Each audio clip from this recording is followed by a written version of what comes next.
the patronage. Thank you so much, all the volunteers. Karen McCarthy for helping us, Mark Cioni for helping us, Robito's wife, Kim, she's talking to him in a year though. Let's hear it for all these people too. All the volunteers, everybody was helping. Time is much more important than money, but money's important more than time, okay? So, anyway, your next sheriff, Robito, let's give it up for him, please. Give it up for him. Thank you very much. It's funny, I got a call yesterday from a reporter from a newspaper out of Wenham, and he said, Mr. Robito, we said, you're the first one on the ballot running for sheriff, and I want to do a story on you. And he said, if you don't mind, he says, I want to do a 300-line story. And I said, sure, no problem. The story's going to come out June 16th in it's called the wicked-something.com or something. Anyway, he said it'll be in the different papers. He said, what other offices have you ever run for? I said, let me tell you something. I'm not a politician today. I've never run for anything. A lot of friends of mine say, what are you, crazy? I've got a good retirement. I work for the IRS.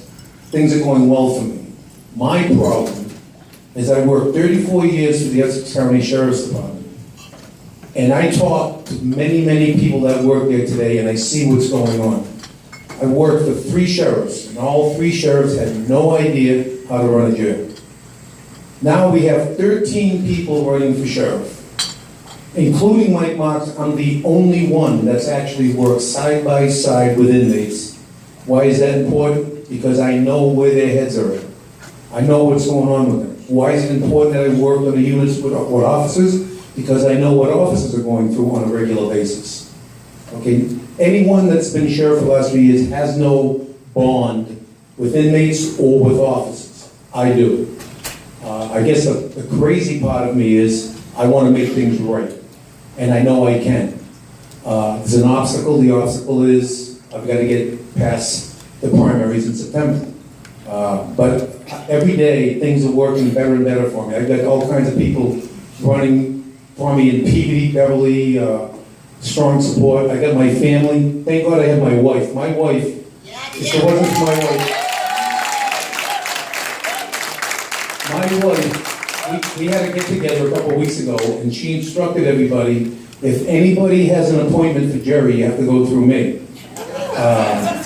I have some strong support in so many different towns.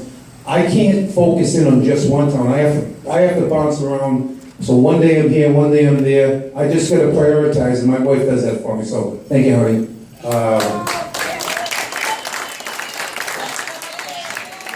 But getting back now, we're in the year 2016, and now we have a problem. We have a problem. It's called the opiate problem. It was a problem many years ago, but it's nowhere near the problem it is today. Now, if I have a problem, my problem is I want to see these inmates do well. I want to see these guys stay on the street. I want to help them try to get back on the street. We had a forum about 3 months ago at the North Andover Country Club. And each one of us got up, and it's kind of comical. And I guess I can take a few minutes, this is my night.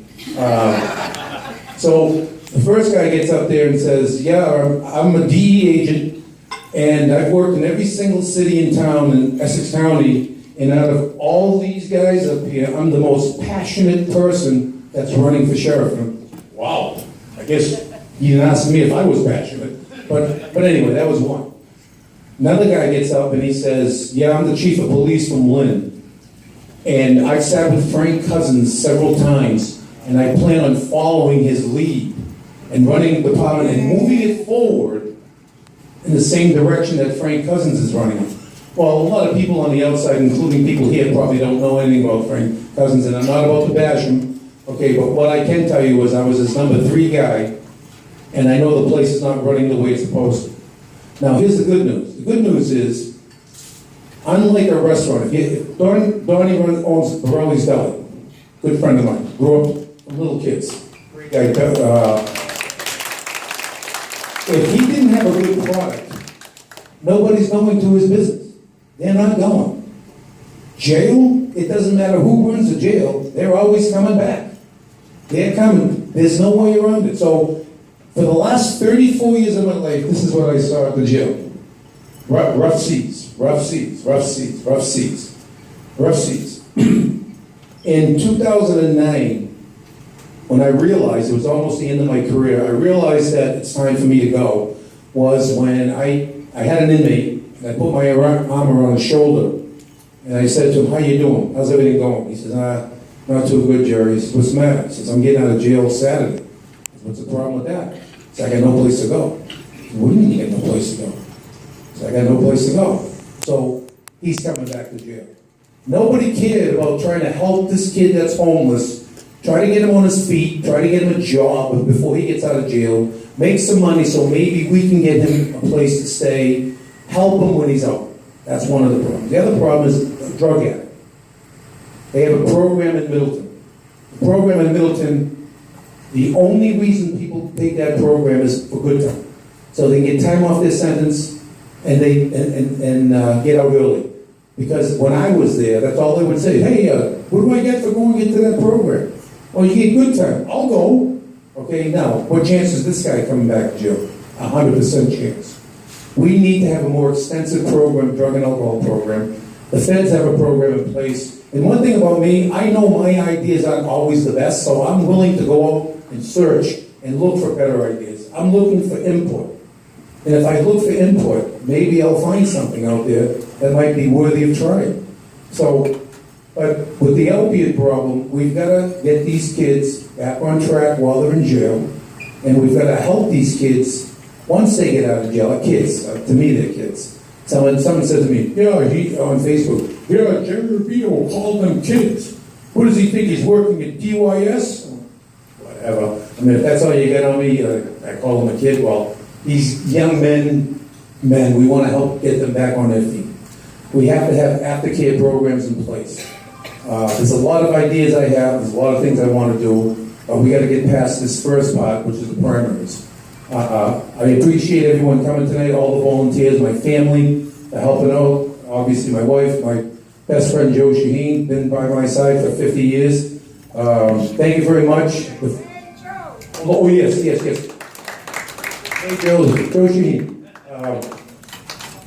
Now, if by positive chance, if any of you people are interested in follow-up events or anything, whether it be helping or another event, you can give your emails to my niece and my daughter in the front there.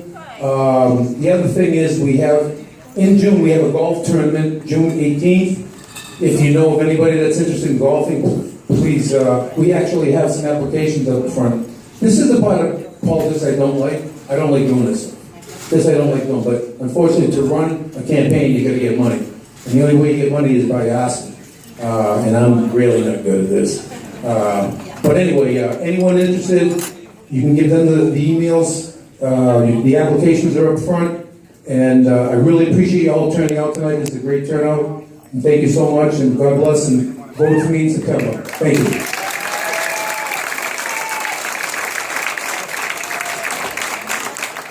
Everybody can eat now. There's lots of food, so why not? Thank you. And from me and my family and Sahara Club, we wish Jerry, our friend, for a long time, good luck. Good luck, Jerry. I hope you make it because you are the right guy.